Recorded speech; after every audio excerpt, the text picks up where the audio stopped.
جی بسم اللہ الرحمن الرحیم۔ ہم نے بیٹا پچھلے لیکچر میں عقیدہ توحید یہ ایک لانگ کویسچن شروع کیا تھا اور آدھا لانگ کویسچن میں نے آپ کو اپنے پچھلے لیکچر میں پڑھا دیا تھا۔ بیٹے جو آدھا پڑھا دیا تھا وہ بھی میں یہاں لکھوں گا، اس کے بعد پھر جو آج ہم پڑھ رہے ہیں اور پھر اینڈ پر یہ بھی بتاؤں گا کہ یہ لانگ کویسچن اگر آپ کو آ جائے تو آپ نے اس کو اٹیمپٹ کیسے کرنا ہے۔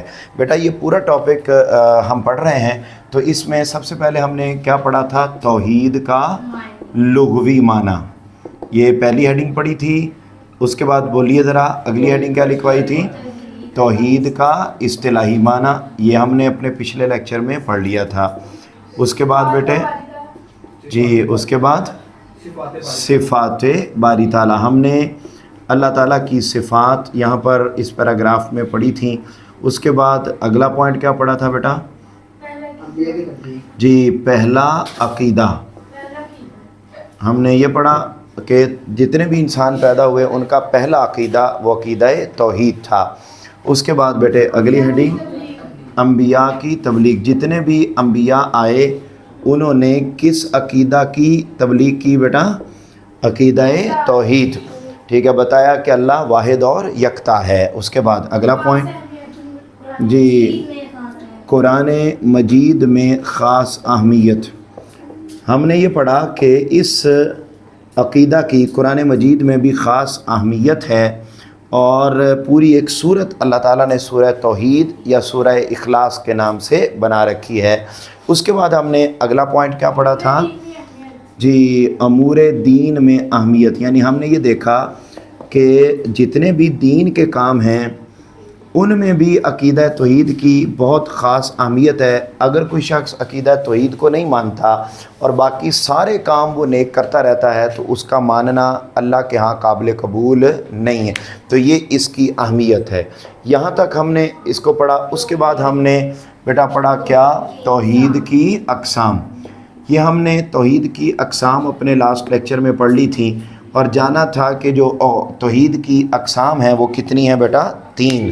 ان میں پہلی قسم کون سی ہے توحید ربوبیت، یعنی اس کائنات کو پالنے والا وہ ایک ہے، اللہ ہے، اس پر یقین رکھنا۔ پھر ہم نے پڑھا توحید الوہیت، الوہیت کا مطلب ہے عبادت کے لائق، تو عبادت کے لائق بھی اگر کوئی ذات ہے تو وہ ایک ہے اور وہ اللہ تعالیٰ کی ذات ہے۔ آخری ہم نے پڑھا توحید اسماء و صفات، یعنی جو اللہ تعالیٰ کے نام ہیں ٹھیک اور اس کی جو خوبیاں ہیں وہ بھی اسی کی ہیں، اس کے علاوہ کسی اور کو ہم نہیں دے سکتے۔ یہ بیٹے ہم نے بات یہاں تک اپنے پچھلے لیکچر میں مکمل کی۔ آج کے لیکچر میں ہم توحید کا اپوزٹ ہوتا ہے شرک، بولو توحید کا اپوزٹ کیا ہوتا ہے؟ شرک۔ اچھا، سب سے پہلے آپ اپنی بک پر آئیں گے تو آپ نے پہلی لائن پر ہیڈنگ لکھنی ہے تعارف، پہلی لائن پر ہیڈنگ لکھیں گے تعارف، انٹروڈکشن، اور اس انٹروڈکشن میں آپ نے انڈر لائن کرنی بڑی سادہ سی بات لکھی ہوئی ہے۔ وہ کہتے ہیں وہ شخص جو توحید پر یقین نہیں رکھتا وہ کس کا ارتکاب کرتا ہے بیٹا؟ شرک کا، اور عقیدہ توحید کا انکار کرنا ہی کیا کہلاتا ہے؟ شرک کہلاتا ہے۔ یہاں پر آپ لکھیں گے شرک کا لغوی معنی، شرک کا لغوی معنی، جیسے بیٹے آپ نے توحید کا لغوی معنی پڑھا تھا اسی طریقے سے شرک کا بھی لغوی معنی ہے، اور شرک کا لغوی معنی کیا لکھا ہوا ہے؟ انڈرلائن کریں، حصہ داری اور ساجھا پن یا ساجی ٹھہرانا۔ اونچا بولو، شرک کا کیا معنی ہے؟ حصہ دار، ساجی ٹھہرا، ساجی ہم پنجابی میں کہتے ہیں نا اے ساڈا دوواں دا کام سانجھا ہے، سانجھا مین مشترک، آدھا میرا ہے اور آدھا اس کا ہے، اسی سے لفظ بنا ہے ساجی، حصہ دار، پارٹنر، یعنی اگر ہم ان کاموں میں اللہ کا کسی کو پارٹنر سمجھ لیتے ہیں کہ اللہ بھی رزق دیتا ہے اس کے علاوہ وہ بھی دیتا ہے، اللہ کی عبادت ہوتی ہے اس کے علاوہ اس کی بھی ہوتی ہے، اللہ کے یہ نام ہیں اس کے بھی یہ نام رکھے جا سکتے ہیں، تو کسی دوسرے کو وہ ساری خوبیاں دے دینا بیٹے کیا کہلائے گا؟ شرک۔ اب اگلے سینٹینس پر آپ لکھیں گے اصطلاحی معنی، شرک کا اصطلاحی معنی، اور بڑا سادہ سا معنی ہے جو میں نے ابھی آپ کو سمجھایا بھی ہے کہ کیا بیٹے اللہ کی ربوبیت، اس کی الوہیت اور اس کے اسماء و صفات میں کسی اور کو اللہ کا حصہ دار یا ساجی ٹھہرا دینا بیٹے کیا کہلاتا ہے؟ شرک کہلاتا ہے۔ یہ میں نے آپ کو سمجھا دی بات۔ اب آ جائیں، اب اسی طریقے سے یہاں پر آپ نے بیٹے ہیڈنگ لکھنی ہے، بڑی ہیڈنگ ایک خود بنائیں گے، شرک کی اقسام۔ شاباش، شرک کی اقسام۔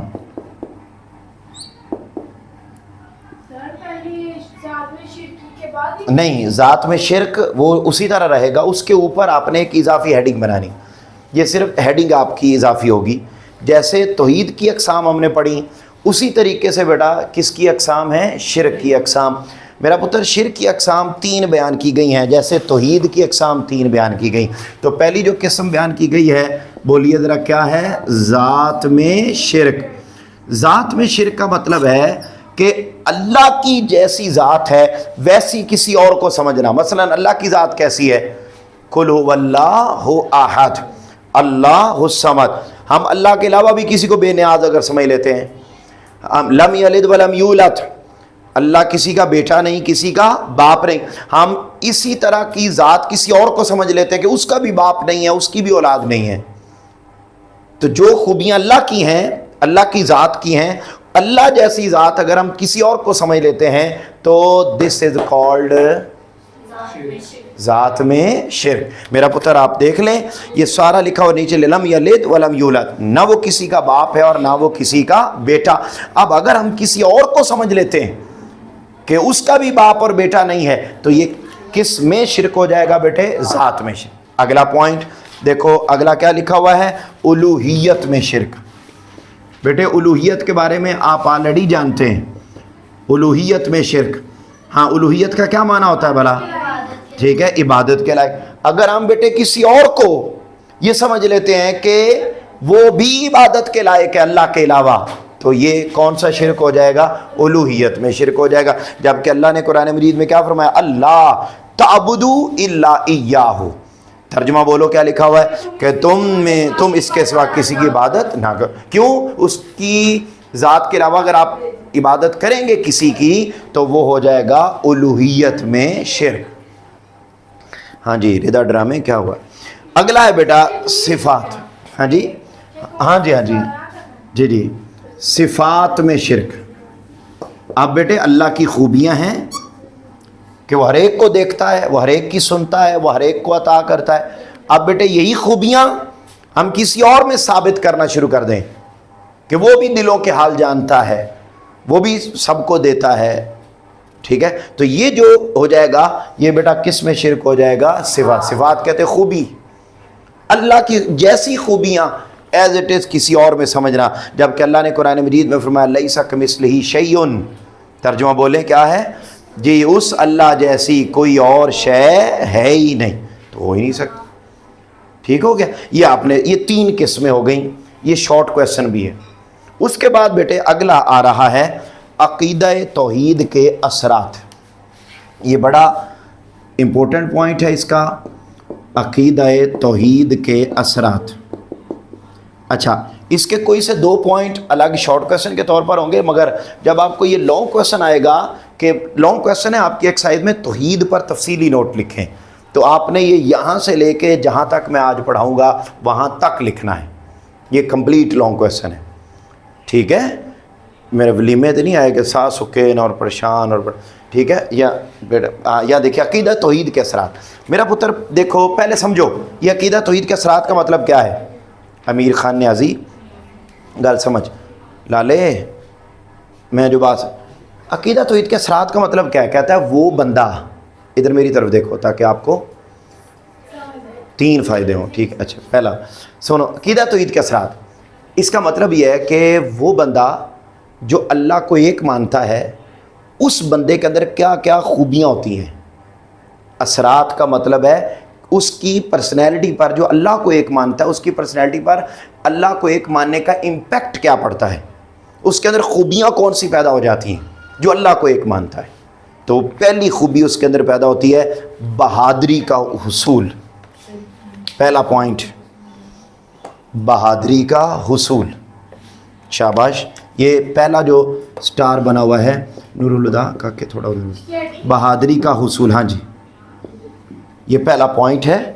تھوڑا ادھر آ جاؤ, میں ادھر آ جاؤں. شاباش جی. بہادری کا حصول, وہ بندہ جو اللہ کو ایک مانتا ہے, جو اللہ کو ایک مانتا ہے, وہ کیا ہو جاتا ہے بیٹے؟ بہادر ہو جاتا ہے. اس کے دل میں کسی اور کا خوف نہیں رہتا. کیوں؟ اس کو پتا ہوتا ہے میرے ساتھ کون ہے؟ اللہ. یہاں دیکھو اپنی بک پر کہتا ہے جی وہ غیرت مند اور بہادر ہوتا ہے کیونکہ اسے یقین ہوتا ہے کہ تمام قوتوں کا مالک اللہ تعالیٰ ہے اور وہ صرف اسی کے سامنے جھکتا ہے اور اسی سے ڈرتا ہے. وہ دنیا میں پھر کسی اور سے ڈرتا نہیں. یہاں تک اگلے پوائنٹ پر آ جائے, عاجزی اور انکساری کا حصول. عاجزی اور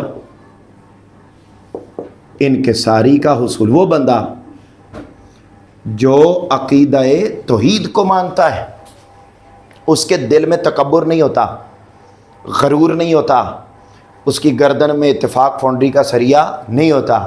بیٹے وہ کیا ہوتا ہے؟ وہ عاجزی اور انکساری کا پیکر ہوتا ہے. اس کی سسٹم ٹھیک ہوتا ہے. اس کے بعد اگلے پیراگراف پر آ جائیں, وسعت نظر کا حصول. وسعت نظر کا حصول, ہم یہ پڑھ رہے ہیں کہ وہ بندہ جو عقیدہ توحید کو مانتا ہے اس کے اندر کیا کیا کوالٹیز ہوتی ہیں, اس کی پرسنالٹی پر کیا امپیکٹ پڑتا ہے. تو پہلا امپیکٹ ہم نے پڑھا, بہادری مل جاتی ہے اس بندے کو جو اللہ کو مانتا ہے. جو اللہ کو ایک مانتا ہے وہ عاجزی اور انکساری کا پیکر ہوتا ہے. جو اللہ کو مانتا ہے, وسعت نظر. بیٹے ادھر دیکھو, وسعت نظر کا مطلب ہے کہ اس کی آنکھوں میں, اس کے سامنے, اس کے لیے سارے لوگ برابر ہوتے ہیں. وہ صرف مسلمانوں سے پیار نہیں کرتا, صرف برادری والوں سے پیار نہیں کرتا. اگر وہ سنی ہے تو صرف سنیوں سے پیار نہیں کرتا, وہ شیعہ ہے تو شیعوں سے پیار نہیں کرتا, وہ دیوبندی وابی جو بھی لٹرم پٹرم بنے ہوئے ہیں, ٹھیک ہے, وہ ان چکروں میں نہیں پڑتا. اس کی نظر میں سب, یہاں تک کہ عیسائی, نان مسلم, یہودی, عیسائی, ہندو, سکھ, کوئی بھی آ جائے, اس کی نظر میں سارے اللہ کے بندے ہوتے ہیں. وہ کسی کو بھی اپنا یا کسی کو پرایا بولو نہیں سمجھتا, وہ سب کو اپنا سمجھتا ہے. وہ لمٹ لیس ہوتا ہے. وسعت نظر کا یہ مطلب. بتاؤ, اس آپ نے انگلش میں ایک لفظ سنا ہوا ہوگا, براڈ مائنڈیڈ. ایک ہوتا ہے نیرو مائنڈیڈ, براڈ. تو وسعت نظر کا مطلب ہے کہ وہ براڈ مائنڈیڈ ہوتا ہے, وہ تنگ نظر نہیں ہوتا. ٹھیک ہے, تو کیا مطلب ہے وسعت نظر کا؟ ایک جملے میں بتائیں. جو بندہ اللہ کو ایک مانتا ہے اس میں وسعت نظر پیدا ہو جاتی ہے, تو اس کا کیا مطلب ہے؟ ہاں کیا؟ وہ سب کو برابر مانتا. وہ اس کی نظر میں کوئی غیر نہیں ہوتا. کوئی غیر بھی آ جائے تو اس کو بھی وہ اپنا سمجھتا ہے. وسعت نظر کا یہ مطلب ہے. اس کے بعد اللہ خیر کرے آپ پر. اب اگلے پوائنٹ پر لکھیں, انسانی صفات کا حصول. انسانی صفات کا حصول, وہ بندہ جو اللہ کو ایک مانتا ہے اس بندے کے اندر انسانوں والی خوبیاں پیدا ہو جاتی ہیں. بہت سارے لوگ شکل سے تو بندے ہوتے ہیں, میری بات کو سمجھیں, شکل سے تو بندے ہوتے ہیں لیکن بندوں والی خوبی ان میں کوئی نہیں ہوتی. وہ جانور ہوتے ہیں جو ظاہراً اتوں سارے بندے لگتے ہیں, وچوں بندہ بننا بڑا اوکھا کام ہے. تو اصل بندہ وہ ہوتا ہے جس کی شکل بھی انسانوں والی ہو اور اس کے کام بھی انسانوں والے. تو اگر کوئی بندہ حقیقت میں اللہ کو ایک مانتا ہے تو وہ صرف ظاہری طور پہ بندہ نہیں رہتا بلکہ اندر سے بھی وہ کیا ہو جاتا ہے؟ بندہ ہو جاتا ہے, بندے کا پتر ہو جاتا ہے. اس کے بعد اگلے پیراگراف پر آ جائے, اطمینان قلب کا حصول. اطمینان قلب کا حصول. اطمینان قلب کہتے ہیں دل کا سکون میں ہونا. جو بندہ اللہ کو ایک مانتا ہے اس کے دل میں کبھی بے چینی پیدا نہیں ہوتی. اس کا دل ہمیشہ اطمینان, سکون, راحت, آرام, سکون, چین اور یونس فین میں رہتا ہے، ٹھیک ہے، اس کو کسی قسم کا کوئی پرابلم نہیں ہوتا۔ اس کے بعد بیٹے اب یہاں آپ نے اضافی ہیڈنگز لکھنی ہے، ٹھیک ہے جی، اور اضافی ہیڈنگز میں پہلی ہیڈنگ لکھیں گے، ماتھے پر لکھ لو بیٹا، ماتھے پر، تو پیج نیچے یہ جگہ خالی نہیں ہے، ایتھے میرا پتر پلازا بنانا ہے، تو ریڈنگ ختم ہو گئی ہے۔ اب میں یہ کہہ رہا ہوں کہ اضافی ہیڈنگز لانگ کویسچن میں اضافی ہیڈنگز ایڈ کرنی ہیں، میرا پتر تیرا صابن سلو ہے، لیف بوائے یوز کرے گا، ٹھیک ہے۔ یہاں پر لکھو فراخ دلی کا اصول،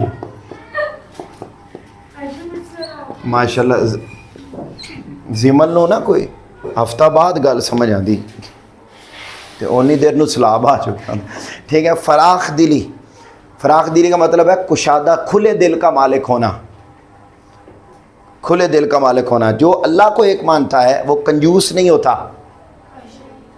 کنجوس نہیں ہوتا، وہ جو وعدہ کرتا ہے کہ میں اسپیکٹریز لے کر آؤں گی ردا، تو وہ پھر لے کر آتی ہے، وہ پھر کنجوس نہیں ہوتی۔ اور وہ یہ بھی نہیں ہوتی کہ بڑی عید ہو اور بڑی عید پہ کہہ رہی ہو کہ بسکٹ کھائیں گے آپ، ٹھیک ہے، یعنی ایسے لوگ بھی ہوتے ہیں دنیا میں۔ اب عید والے دن بسکٹ کھانے، یعنی ہم دادا کریں انہوں نے بسکٹ کی قربانی کر، تو یہاں پر بات یہ ہو رہی ہے فراخ دلی، وہ اللہ کو ایک ماننے والا کھلے دل کا مالک ہوتا ہے، ٹھیک ہو گیا۔ آگے چلیں، آگے اگلے پوائنٹ پر اگلا لکھیں گے انسانیت سے پیار، انسانیت سے پیار۔ وہ کسی سے نفرت نہیں کرتا، بلکہ کوئی اس کے ساتھ زیادتی بھی کر جائے تو وہ اس سے بھی پیار کرتا ہے۔ پھر ہے حسن اخلاق کا پیکر، جو بندہ اللہ کو ایک مانتا ہے وہ اچھے اخلاق کا مالک ہو جاتا ہے، اس کی زبان میں مٹھاس ہوتی ہے، وہ کسی کو گالی نہیں دیتا، کسی سے جھوٹ نہیں بولتا، کسی سے حسد نہیں کرتا، کسی سے تکبر نہیں کرتا، کسی کو برا بھلا نہیں کہتا، کسی کے ساتھ نفرت نہیں کرتا، اچھے اخلاق کا مالک ہو جاتا ہے۔ اس کے بعد بیٹے آخری ہیڈنگ آپ لکھیں گے خلاصہ کلام، اور خلاصہ کلام میں آپ لکھیں گے کہ توحید ہمارا بنیادی عقیدہ ہے، اس پر ایمان لانا ضروری ہے، اور اس کے بہت اچھے اثرات ہماری شخصیت پر پڑتے ہیں۔ تو یہ بیٹا آپ کا ایک کمپلیٹ لانگ کویسچن ہے۔ جب آپ کو یہ لانگ کویسچن آئے کہ توحید پر تفصیلی نوٹ لکھیں، تو آپ نے شروع سے لے کر یہاں تک اس کو لکھ دینا ہے۔ مجھے امید ہے کہ آپ کو سمجھ تو نہیں آئی ہوگی، ہاں آئی ہوئی ہے، چلو اس کو بٹھا لیں بیٹا۔ خیال رکھیے گا اپنا، کسی چیز لے کے نہیں کھانی، فرنٹ سیٹ پہ سونا نہیں، اور کل تک آپ نے میری یاد میں رونا۔